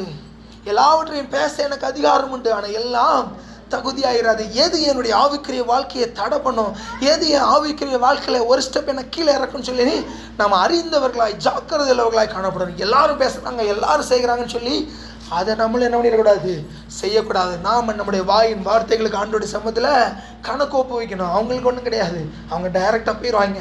ஆனால் நமக்கு அப்படி இல்லை. நம்ம பரலோகத்துக்கு போகும்போது ஆண்டோடைய சமூகத்தில் என்ன பண்ணணும்? நாம் கணக்கு ஒப்பு வைக்கணும். எதை செய்தாலும், அதே அதிகாரத்தில் பின்னாடி பார்க்கும்போது, நீங்கள் புசித்தாலும் குடித்தாலும் எதை செய்தாலும் எல்லாவற்றையும் தேவனுடைய மகிமைக்கென்றே செய்யுங்கள். எதை செஞ்சாலும் அதில் ஆண்டோடைய நாம மகிமைப்படணும். அப்படின்னு என்ன அர்த்தம்? நம்ம செய்கிற எந்த காரியத்திலும் ஆண்டோடைய நாமம் தூஷிக்கப்படக்கூடாது. நம்மளை பார்க்குறவர்த்து என்னடா இவன் ப்ரேயருக்கு போகிறானா, இப்படிலாம் பேசுகிறான், என்னடா இவன் ப்ரேயர்னு போகிறானா, இப்படிலாம் செய்கிறான் அப்படின்னு சொல்லி என்ன பண்ணிடக்கூடாது, பேசிடக்கூடாது. மற்றவர்களுக்கு நாம் இடரலாய் இருக்கக்கூடாது. நம்ம இந்த சீரியல் ஒருவனுக்கு இடரல் உண்டாக்குறவன் எவனோ அவனை கழுத்தில் என்ன பண்ணணுமா, எந்திரக்கல்லை கட்டி நடுக்கடல். அப்போ நாம் பேசுகிற ஒரு காரியத்தினால, நாம் தேவையில்லாமல் பேசுகிற ஒரு வார்த்தையினால, ஏன்னா என்னுடைய செயலினால இன்னொருத்தன் வெளியில் இருக்கிறவன் ப்ரேயருக்கு போகிற எப்படி பண்ணுறான் அப்படின்னு சொன்னால், யாருடைய நாமம் தூஷிக்கப்படுகிறது? தேவனுடைய நாமம் தூஷிக்க. ஒருவேளை அவனும் ப்ரேயருக்கு வரலான்னு நினச்சிருப்பான். ஆனால் நம்மளை பார்த்துட்டு என்ன பண்ணுவான், இவன் இதுக்கு நம்ம ப்ரேயருக்கு போகாமலே இருந்துடலாம். மற்றவர்களை இடர்கள் உண்டாக்குகிற ஒரு காரியம் நம்ம இடத்துல இருக்கக்கூடாது. கிறிஸ்தவர்கள் நம்மள ஜாக்கிரதை அளவுகளாய் காணப்படும் சொல்லி வேத வசனத்தில் இருக்கிறது. எதை செய்தாலும் தேவனுடைய நாம மகிமைக்கென்று, அவருடைய நாம மகிமைக்கென்று நம்ம செய்யும்போது என்ன பண்ணுறார் ஆண்டவர்? நமக்கு அந்த நீதியின் ஜீவ கிரீடத்தை நமக்காக அவர் கொடுக்க அவர் ஆயத்தம் உள்ளவராக இருக்கிறார். கொடுப்பேன்னு சொல்லி வாக்குத்தத்தம் பண்ணினார். அவ்வளோ தூரம் நடத்தி செங்கடலை 2ஆ பிளந்து தண்ணீரை கொடுத்து அப்பத்தை கொடுத்து எல்லாம் கொண்டு வந்துட்டாரு. இதை அவர் கொடுக்க மாட்டாரா? அவங்க யாரும் அதை பற்றி யோசிக்க கூட இல்லை. அதே நம்ம மறுபடியும் திருப்படி யோவான் 6வது அதிகாரத்துக்கு போவோம். 69வது வசனம் வாசிங்க. நீர் ஜீவனுள்ள தேவனுடைய குமாரனாகிய கிறிஸ்து என்று நாங்கள் விசுவாசித்தும் அறிந்தும் இருக்கிறோம் என்றார். ஆமாம், எவ்வளோ அருமையான ஒரு வசனம் இல்லையா? எவ்வளோ அழகா பேர் சொல்றாரு. நீர் ஜீவனுள்ள தேவனுடைய குமாரனாகிய கிறிஸ்து என்று நாங்கள் விசுவாசித்தும் அறிந்தும் இருக்கிறோம். விசுவாசிக்கிறோம், நீர் தான் உண்மையான கிறிஸ்து, உண்மையான கடவுள், நீர் தான் சொல்லி நான் விசுவாசிக்கிறோம். விசுவாசிக்கிறது மாத்திரம் இல்லை, என்ன சொல்கிறான், நாங்கள் அறிந்தும் இருக்கிறோம். எதனால் அறிந்தோம்? எதனால் அவர் அறிந்தார்? அவர் செய்த அற்புதங்கள், அதிசயங்கள், அடையாளங்கள், அவர் சொன்ன வார்த்தைகள், அவர் வாழ்ந்த வாழ்க்கை எல்லாவற்றையும் பார்த்துட்டு அவங்க என்ன, அவன் பேதுரு எப்படி அறிக்கிறான், நீர் ஜீவனுள்ள தேவனுடைய குமாரனாகிய கிறிஸ்துன்னு சொல்லி நாங்கள் விசுவாசித்தும் அறிந்தும் இருக்கிறோம். அதனால நான் என்ன பண்ண மாட்டேன், போக மாட்டேன். ஒருவேளை வெறுமனே விசுவாசம் மாத்திரம் தான் இருக்குது, ஆனால் எனக்கு தெரியாது நீர் தான் உண்மையான தெய்வ கிறிஸ்துவான்னு எனக்கு தெரியாதுன்னு சொன்னால் அவங்களும் பின்வாங்கி போயிருப்பாங்க. நிறைய பேர் அற்புதம் செய்கிறாங்க, நிறைய பேர் அடையாளங்களை செய்கிறாங்க, அதில் ஒருவரை நினச்சி என்ன பண்ணியிருப்பாங்க, போயிருப்பாங்க. அப்படி அல்ல, நீர் தான் நீர் ஜீவனுள்ள தேவனுடைய குமாரனாகிய கிறிஸ்துன்னு சொல்லி நாங்கள் விசுவாசித்தும் அறிந்தும் இருக்கிறோம். இந்த நாளில் இப்படிப்பட்ட ஒரு இருதயத்தில் ஒரு வைராக்கியம் நமக்குள்ளே இருக்கிறதான்னு சொல்லி நம்ம சிந்தித்து பார்ப்போம். நீர் தான் இயேசு கிறிஸ்து தான் உண்மையான ஜீவனுள்ள தேவனுடைய குமாரனாகிய கிறிஸ்துன்னு சொல்லி நான் விசுவாசிக்கிறேன், நான் அதை அறிக்கையிடுகிறேன், ஆனால் நான் அதை அறிந்தும் இருக்கிறேன். எப்படி அறிஞ்சிருக்கிறேன்? ஏன்னா நான் அவரோடு கூட பேசிக்கொண்டு இருக்கிறேன், அவர் என்னோடு கூட பேசுகிறார், என் தேவைகளை அவர் சந்திக்கிறார், எனக்கு ஒரு கஷ்டம் கவலைன்னு சொன்னால் ஒரு வார்த்தைகளின் மூலமாக பேசுகிறார், ஜெபத்தில் என்னோடு கூட பேசுகிறான்னு சொல்லி நாம் உணரும் போது தான் இப்படிப்பட்ட ஒரு ஸ்டேட்மெண்ட் வரும். நீ ஜீவனுள்ள தேவனுடைய குமாரனாகிய கிறிஸ்து என்று நாங்கள் விசுவாசித்தும் அறிந்தும். எனக்கு தெரியும் நீர்தான் கிறிஸ்து, நீர்தான் இரட்சகர், நீர்தான் வானத்தின் வாசல், உண்மை அல்லாமல் ஒருவன் பிதாவின் இடத்துல போக முடியாது. இந்த வசனத்தை உம்மிடத்திலிருந்து வருகிற அந்த வார்த்தைகளை வசனங்களை கை கொண்டு நடக்கிறவன் தான் பரலோக ராஜ்யத்துக்குள்ள பிரவேசிக்க முடியும்னு சொல்லி நான் அறிந்திருக்கிறேன். அதனால தான் அவன் சொல்கிறான், யாரிடத்துல போவோம் ஆண்டவரே, ஜீவ வசனங்கள் எல்லாம் உம்மிடத்தில் அல்லவோ உள்ளது, நித்திய ஜீவ வசனம் உம்மிடத்தில் உள்ளதுன்னு சொல்லி இந்த அருமையாக சொல்லுகிறத நம்ம பார்க்குறோம். இந்த நாளில் நம்முடைய வாழ்க்கையில் நம்ம எப்படிப்பட்டவர்களாக இருக்கிறோம்னு சொல்லி ஒரு விசாக நாம் சிந்தித்து பார்ப்போம். இந்த இஸ்ரவேல் ஜனங்களை குறித்து பார்க்கும்போது ஒரு காரியத்தை கூட எனக்கு ஆண்டவர் காண்பித்து கொடுத்தார். சின்ன ஷார்ட்டாக சொல்லி நான் முடிக்கணும்னு ஆசைப்படுறேன். இஸ்ரவேல் ஜனங்கள் என்ன பண்ணுறாங்க, அவங்க எகிப்துக்கு எதுக்காக போகிறாங்க? யோசேப்பு ஃபஸ்ட்டு எகிப்துக்கு போகிறார், அடிமையாக விற்கப்படுகிறார், அங்கே பஞ்சம் வருது, கொள்ளை வருது, பஞ்சங்கள் வருகிறது, எல்லா தேசங்களிலும் பஞ்சம், தானியங்களை கொள்ளும்படி அவர்கள் சகோதரர்கள் என்ன பண்ணுறாங்க, போகிறாங்க இல்லையா? அப்போது ஃபஸ்ட் டைம் போகிறாங்க, மறுபடியும் ரெண்டாவது பென்யமீனை கூட்டு வாங்குறாங்க, மறுபடியும் யோசேப்பு அவங்களுக்கு ஒரு சில டெஸ்ட்டுகளை வைக்கிறார். எல்லாம் வச்சு முடிச்சுட்டு அவர் யோசேப்பு அவங்களுடைய சகோதரர்களுக்கு அவர் என்ன பண்ணுறாரு, அவங்கள காண்பிக்கிறார் இல்லையா? அவர் காண்பிக்கும்போது 45வது அதிகாரம் எடுங்க, ஆதியாகமம் 45 5வது வசனம் வாசிங்க.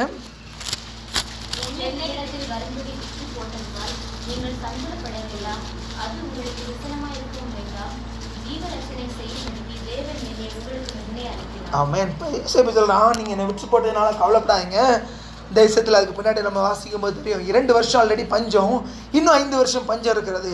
இந்த பஞ்சத்தில் நம்ம எல்லாரையும் உயிரோடு காக்கும்படிக்கு தேவன் என்ன பண்ணிட்டாரு, முன்னமே அனுப்பினான்னு சொல்லி நீங்கள் எல்லாரும் வாங்க, பஞ்ச காலம், எல்லா இடத்துலையும் பஞ்சம், எகிப்தில் இருந்தால் மாத்திரம்தான் அந்த 7 வருஷத்தை சர்வை பண்ண முடியும், மீதி இருக்க 5 வருஷத்தை சர்வை பண்ண முடியும்னு சொல்லி தன்னுடைய தகப்பனாரையும் தன்னுடைய சகோதரர்கள் எல்லாரையும் அவன் கொண்டு வருகிறான். ஒரு காரியம் நம்ம யோசிச்சு பார்க்கலாம். இப்போ நாம் இருக்கிறோம், சவுதிக்கு வந்திருக்கிறோம், நமக்கு தேவை, நமக்கு குடும்பத்தின் சூழ்நிலைகள், நம்ம குடும்பத்தில் சில பொறுப்புகளை செய்ய வேண்டியிருக்கு, நம்முடைய சகோதர சகோதரிகளை நம்ம படிக்க வைக்கிறதா இருக்கட்டும், திருமணம் பண்ணுறதா இருக்கட்டும், நம்முடைய பிள்ளைகளுடைய எதிர்காலத்திற்காக நம்ம வந்திருக்கிறோம். என்ன பண்ணுவோம், 5 வருஷம் 10 வருஷம் 15 வருஷம் 20 வருஷம் வேலை பார்ப்போம், மறுபடியும் என்ன பண்ணிடுவோம், நம்முடைய தேசத்திற்கு திரும்பி போவோம். அந்த இஸ்ரவேல் ஜனங்கள் பாருங்கள், பஞ்சத்தில் தேவன் அவர்களை உயிரோடு காக்கும்படிக்கு எகிப்து தேசத்துக்கு கொண்டு வந்தார், அங்கே தங்கிட்டாங்க இல்லையா? ஏன்னா ராஜ மரியாதை கிடைக்குது, யோசேப்பு ராஜாவுக்கு அடுத்த ஸ்தானத்தில் இருக்கான், அப்படியே நல்லா வேலை செய்ய வேண்டாம், நல்லா இவங்களுக்கு மேய்ச்சலுக்கு ஏற்ற மாதிரி நல்ல கோசேன் தேசத்தை அவங்களுக்கு கொடுத்துட்டாங்க, ஜாலியாக இருக்கிறாங்க, விளைச்சலுக்கு பிரச்சனை இல்லை, ஒன்றுக்கு பிரச்சனை இல்லை, சாப்பாட்டுக்கு பிரச்சனை இல்லை, எல்லாம் கிடச்சிருதுன்னு சொல்லி என்ன பண்ணுறாங்க, ஜாலியாக அங்கேயே தங்கிட்டாங்க. தேவன் வாக்குத்தத்தம் பண்ணின தேசத்தை மறந்துட்டாங்க. அவங்க தகப்பனாகி ஆபிரகாமுக்கு தேவன் சொல்கிறார், நீ இந்த தேசத்தில் எல்லாம் நட, நீ எங்கெல்லாம் நடக்கிறியோ அந்த தேசத்தை உனக்கு உன் சந்ததிக்கும் சுதந்திரமாக கொடுப்பேன்னு சொல்லி தேவன் வாக்குத்தத்தம் பண்ணினார். எல்லாத்தையும் மறந்துட்டு என்ன பண்ணிட்டாங்க, எகிப்திலே தங்கிட்டாங்க. கடைசியில் என்னாச்சு, கொஞ்சம் கொஞ்சமாக நாள் போக ராஜா மாதிரி இருந்தவங்க, ராஜா வீட்டு பிள்ளைகளாக இருந்தவங்க என்ன பண்ணுறாங்க, அடிமைகளாய் கொத்தடிமைகளாய் மாற்றப்பட்டதுக்கு அப்புறம் மறுபடியும் என்ன பண்ணுறாங்க, மறுபடியும் தான் அப்போ தான் ஞாபகம் வருது, ஐயோ நம்முடைய தேசம் அங்கே எல்லாம் இருக்குது, நம்முடைய தேசம் தேவன் எனக்கு வாக்குத்தத்தம் பண்ணின தேசம் அங்கெல்லாம் இருக்கிறது. இந்த நாளில் தேவன் நமக்கு சில காரியங்களை வெளிப்படுத்துகிறார். தேவன் கொஞ்ச காலம், அந்த பஞ்ச காலத்தில் பிழைக்கும்படிக்கு தேவன் எகிப்துக்கு அவங்களை அனுப்புகிறாரு. இந்த காலத்தில் உனக்கு சில ஆசீர்வாதங்கள் தேவைன்னு சொல்லி சில ஆசீர்வாதங்களை தேவன் நமக்கு கொடுக்குறாரு. இந்த டைம் உனக்கு இந்த காரியம் வேணும், இந்த நேரம் என் மகனுக்கு இந்த காரியம் வேணும்னு சொல்லி சில ஆசீர்வாதங்களை தேவன் நமக்கு கொடுக்குறாரு. ஆனால் நாம் என்ன பண்ணுறோம், அந்த ஆசீர்வாதத்தை பிடிச்சிக்கிட்டு கொடுத்த ஆண்டவரை மறந்துட்டு என்ன பண்ணுறோம், இது மேலே அதான் இல்லையா, அந்த உலகம் கொஞ்ச நாள் இருக்குன்னு சொல்லி இந்த உலகத்தை பிடிச்சி அந்த உலகத்தை பிடிச்சிக்கிட்டு தேவன் கொடுக்குற ஆசீர்வாதத்தை பிடிச்சிக்கிட்டு தேவனை மறந்து தேவன் நமக்கு வைத்த இலக்கை மறந்துட்டு என்ன பண்ணுறோம்? டெம்பரவரியாக கொடுத்த இடத்துல, டெம்பரவரியாக கிடைச்ச ஆசீர்வாதத்தில் என்ன பண்ணிடுறோம்? நம்ம மூழ்கி போகிறவர்களாய் காணப்படுகிறோம். ஆண்டவர் சொல்லார், மறுபடியும் என்ன பண்ணுறாரு? கூட உங்களுக்கு உபத்திரவத்தை கொடுத்து மறுபடியும் அவங்க சத்தம் பண்ணுறாங்க, ஆண்டவரே எங்களை காப்பாற்றுங்க, மறுபடியும் எப்படியாவது இந்த அடிமைத்தன வீடாகிய, எப்படி ராஜா வீட்டு பிள்ளைகளாக இருந்த தேசம் எப்படி ஆயிடுச்சு? அடிமைத்தட வீணாகிய எகிப்திலிருந்து எப்படியாவது எங்களை என்ன பண்ணுங்க, காப்பாற்றுங்க. அதனால் உலகத்தில் நாம் பெற்றுக்கொள்கிற ஆசீர்வாதங்கள் தேவன் நமக்கு இந்த நேரத்தில் அது தேவன் சொல்லி கொடுக்குற காரியங்கள், நம்ம அதையே பிடிச்சிக்கிட்டு அதுவே நம்முடைய நேரத்தை செலவழிக்காதபடிக்கு கொடுத்த தேவனை நம்ம எப்பொழுது என்ன பண்ணிடக்கூடாது? மறந்துடக்கூடாது. நம்முடைய அல்டிமேட் கோல் என்னது? பரம அழைப்பின் பந்தய பொருள். அதை நோக்கி தான் நம்முடைய வாழ்க்கை பண்ணோம். அது போகிற வழியில் நமக்கு சில தேவை வருது, சில காரியங்கள் தேவைன்னு சொல்லி அதை நம்ம வாசலில் நம்ம உங்களுக்கு தேவை, உங்களுக்கு என்ன தேவைன்னு சொல்லி உங்களுக்கு பரமபிதா அறிந்திருக்கிறார், அதை கொடுப்பார். அதை பிடிச்சிக்கிட்டு நம்ம பரம அழைப்பின் பந்தய பொருளை நம்ம இழந்து போகாதபடிக்கு, நம் செய்கைகளின் பூரண பலனை இழந்து போகாதபடிக்கு நம்ம ஜாக்கிரதையில் வரலாம் இருக்கணும். அந்த நாளில் தேவனுடைய வார்த்தை நம்ம இடத்துல கடந்து வருது. எல்லா நிமிஷம் முழங்கால் படியில்லாமா? ஆண்டவர் இந்த நாளில் ஒருவேளை இப்போ வந்து நேரம் உங்கள் இடத்துல ஏம்மா நீங்களும் போய்விட மனதாக இருக்கிறீர்களோ, உனக்கு கொஞ்சம் உபத்திரவம் தான், இப்போ கொஞ்சம் கஷ்டத்தில் தான் இருக்கிறேன், நீ எதிர்பார்த்துருக்கிற காரியம் ரொம்ப நாளாக எதிர்பார்த்துருக்குற, ஆனால் உனக்கு கிடைக்கல, அதனால் நீ போயிடலான்னு சொல்லி நினச்சிட்டு இருக்கிறியோ, நீயும் போய்விட மனதாக இருக்கிறியோன்னு சொல்லி ஒருவேளை ஆண்டவர் உங்களிடத்துல கேட்பார். ஆனால் நம்முடைய பதில் என்னவாக இருக்கும்? அநேக சீஷர்கள் ஜனங்களை பற்றி அந்த இடத்துல சொல்லவே இல்லை. ஜனங்கள் லட்சக்கணக்கு ஆயிரக்கணக்கான ஜனங்கள் வந்தாங்க, அவங்களெல்லாம் திரும்பி போனாங்க, அதை பற்றி ஒன்றும் சொல்லலை. ஆனால் சீஷர்கள் அநேகர் பின்வாங்கி போனாங்க. தேவனுடைய சீஷர்களாய், தேவனுடைய அழைப்பை நிறைவேற்றுகிற பாத்திரங்களாய், தேவனுக்கு என்று வைராக்கியமாய் எழும்பி நிற்க போகிற பாத்திரங்களாய் அழைக்கப்பட்ட அநேகர் அதனால பின்வாங்கி போனாங்கன்னு சொல்லி நம்ம பார்க்கிறோம். இந்த நாளில் ஆண்டோடைய வார்த்தை இப்படியாக நம்மிடத்தில் கடந்து வருகிறது. மகனே மகளே, நீயும் போய்விட மனதாக இருக்கிறியோ, கஷ்டமாக இருக்கிறதா, வேதனையாக இருக்கிறது, ஏண்டா ஏண்டா ஏண்டா நான் இந்த சூழ்நிலைக்குள்ளே வந்தேன், ஏன் நான் ஜெபிக்கிறதுனால, நான் வேதம் வாசிக்கிறதுனால, நான் தேவனுக்கு உண்மையாக வாழுகிறதுனால எனக்கு என்ன பலன் கிடைச்சிது?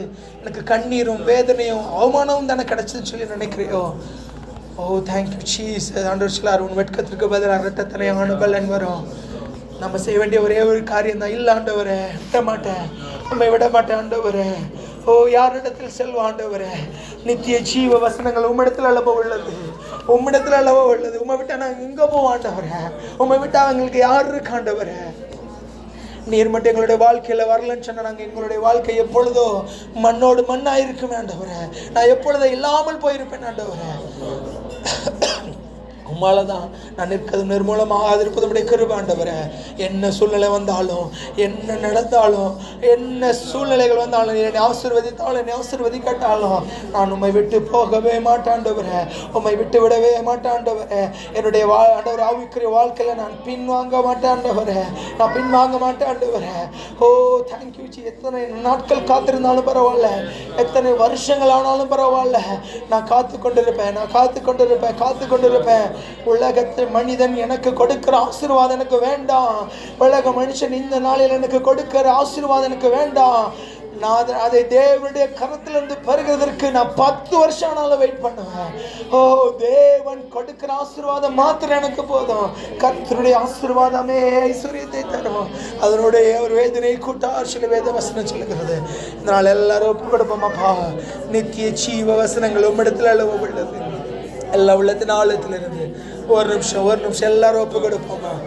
யார் வேண்டும் நாதா, எல்லா உள்ளத்தின் ஆழத்திலிருந்து ஏது வேண்டும் நாதா உம் அன்பல்லவோ. யார் வேண்டும் நாதா நீரல்லவோ. ஏது வேண்டும் நாதா உம் அன்பல்லவோ. பாலான லோகம் வேண்டாமையா, வீணான வாழ்க்கை வெறுத்தேனையா.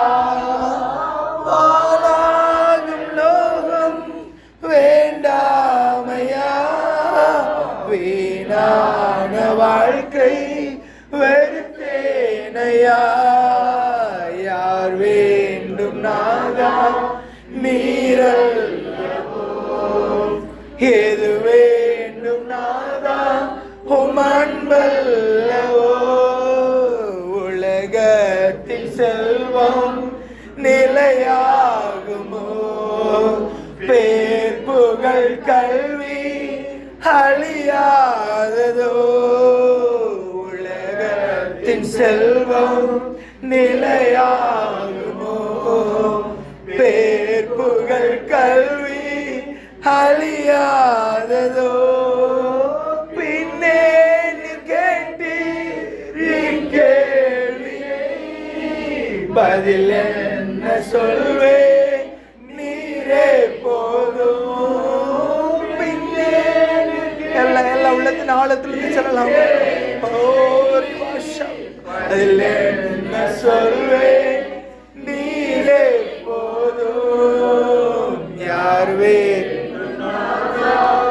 நீரல்லவோ? எது வேண்டும் நாதா உமன்பல்லவோ? சிற்றின்ப மோகம் சீக்கிரம் போம். பேரின்ப நாதா நீ போதாதா? சிற்றின்ப மோகம் சீக்கிரம் போம். பேரின்ப நாதா நீர் போதாதா? யார் வேண்டும் என்று ஏன் கேட்டீரோ? எங்கே நான் போவேன் உம்மை அல்லா? யார் வேண்டும் என்று ஏன் கேட்டீரோ? நான் போவேன் உம்மை அல்லா. யார் வேண்டும் நானா நீர் அல்லவோ? எது வேண்டும் நானா உமன்பல்லவோ? என்னை தள்ளினால் நான் எங்கே போவேன்? அடைக்கலம் ஏது உம்மை அல்லா? என்னை தள்ளினால் எங்கே போவேன்? அடைக்கலம் ஏது உம்மை அல்லா? கல்வாரியின்றி கதியில்லையே. கர்த்தரின் பாதம் சரணடைந்தே. கல்வாரியின்றி கதியில்லையே. கர்த்தரின் பாதம் சரணடைந்தே. யார் வேண்டும் நாதா நீரல்லவோ? எது வேண்டும் நாதா உமன்பல்லவோ? ஹல்லேலூயா ஹல்லேலூயா. எல்லாரும் சோப்பு கொடுக்கலாமாப்பா? நீர் மாத்திரம் போதாண்டவரே, நீர் மாத்திரம் போதாண்டவரே. யாரிடத்துல செல்வாண்டவரே, யாரிடத்துல செல்வாண்டவரே? நித்திய ஜீவ வசனங்கள் உம்மிடத்துல அல்லவா உள்ளது ராஜா. ஓ ரிவாரி கபல வரிஷவந்தல நீ மரிக்கவா. ஓ நீ மரிவல வரிக்கபந்தல ரிஷவா. ஒப்பு கொடுப்போமா, ஒப்பு கொடுப்போமா? வரங்களாய் போடு கேட்கிறா. நீங்களும் போய்விட மனதா இருக்கிறீங்களோ? நீயும் போயிருவியோ? இவனை போல நீ விட்டுட்டு போயிருவியோ? திரளான ஜனங்கள் பின்வாங்கிட்டாங்களே, இவர்களை போல நீயும் விட்டுட்டு போயிருவியோன்னு சொல்லி வரங்களாய் போடு நம்மிடத்துல கேட்கிறா. எல்லாம் சொல்லுவோம், அப்பா வேண்டாண்டவரே, நாங்க எங்க போவோம் ஆண்டவரே? நீர் இல்லாம எங்களுக்கு கதி என்ன ராஜா? நாங்கள் இருப்பதும் நிர்மலமாக இருப்பதும் உம்முடைய கிருபை அல்லவோ ராஜா? எங்களை அழைத்த தேவன் நீர் அல்லவோ ஆண்டவரே? எங்களை அபிஷேகம் பண்ணின தேவன் நீர் அல்லவோ ஆண்டவரே? எங்களை போஷித்த தேவன் நீர் அல்லவோ ஆண்டவரே? எங்களை இதுவரைக்கும் நடத்தின தேவன் நீர் அல்லவோ ராஜா? உம்மை விட்டு நான் எங்கே போவேன் ஆண்டவரே? வாழ்வோ செல்வோ துயரமோ துக்கமோ துன்பமோ எது வந்தாலும் நான் உம்முடைய அன்பை விட்டு என்னை பிரிக்க மாட்டாது ராஜா. நம்மை விட்டு விலக மாட்டாண்டவரேன்னு சொல்லி வெள்ளத்தின் ஆழத்தில் இருந்து ஒரு நிமிஷம் எல்லாம் ஒப்பு கொடுங்க, ஒப்பு கொடுங்க, ஒப்பு கொடுங்க. ஒரே ஒரு நிமிஷம் நீங்க உங்க வாயினால அறிக்கையிடுங்க. நீங்க உங்க வாயினால உங்கள் வார்த்தைகளால் அறிக்கையிடுங்கப்பா. நான் விட்டு விட மாட்டாண்டவரே, நான் உண்மை விட்டு போக மாட்டாண்டவரே. விட்டு போகிற காரியங்களை தேவன் உங்களுக்கு நினைவுபடுத்த நடத்துகிறவராய் காணப்படுகிறார். ஆவிக்குரிய வாழ்க்கையில நீங்க பின்வாங்கின ஸ்டெப்ஸ் எல்லாவற்றையும் ஆண்டவர் இந்த நாளில உங்களுக்கு நினைவுபடுத்துகிறார். ஆவிக்குரிய வாழ்க்கையில நீங்கள் பின்வாங்கி போன எல்லா காரியங்கள், நான் செய்கிறேன்னு சொல்லி செய்யாம விட்ட காரியங்கள், நான் ஆரம்பிச்சு பாதியில நின்ற காரியங்கள், அநேக காரியங்கள் உண்டு. அது எல்லாவற்றையும் மறுபடியும் ஸ்டார்ட் பண்ணுங்க, மறுபடியும் ஸ்டார்ட் பண்ணுங்க. தேவனிடத்தில் நீங்கள் பொறுத்தனையாய் செய்த காரியங்கள் எல்லாவற்றையும் மறுபடியும் செய்யும்படிக்கு ஒப்பு கொடுங்க, ஒப்பு கொடுங்க, ஒப்பு கொடுங்க, ஒப்பு கொடுங்க. ஓ நித்திய ஜீவ வசனங்கள் உம்மிடத்தில் அளவோ உள்ளது ஆண்டவரே. நித்திய ஜீவ வசனங்கள் உம்மிடத்தில் அளவுள்ள உண்டு ஆண்டவரே. நீ ஜீவனுள்ள தீவனுள்ள தேவனுடைய குமாரனாகி கிறிஸ்துன்னு சொல்லி நாங்கள் விசுவாசித்தோம், அறிந்தும் இருக்கிறோம். எங்களுக்கு தெரியும் ஆண்டவரே, உண்மை இல்லாமல் வேற வழி இல்லை ராஜா, உண்மை இல்லாமல் வேற வழி இல்லை ஆண்டவரே. நிறைய வழியும் சத்தியமும் ஜீவனுமா இருக்கிறீர் ஆண்டவரே. குமாரனை விசுவாசிக்கிறவன் மெய்யாகவே மெய்யாகவே ஆண்டவரே அப்பா, உண்மை இல்லாம வேற வழி இல்லை ஆண்டவரே. நீரே எங்கள் பங்கு ஆண்டவரே, நீரே எங்கள் சுதந்திர ஆண்டவரே, நீரே எங்கள் ரட்சிப்பு ஆண்டவரே.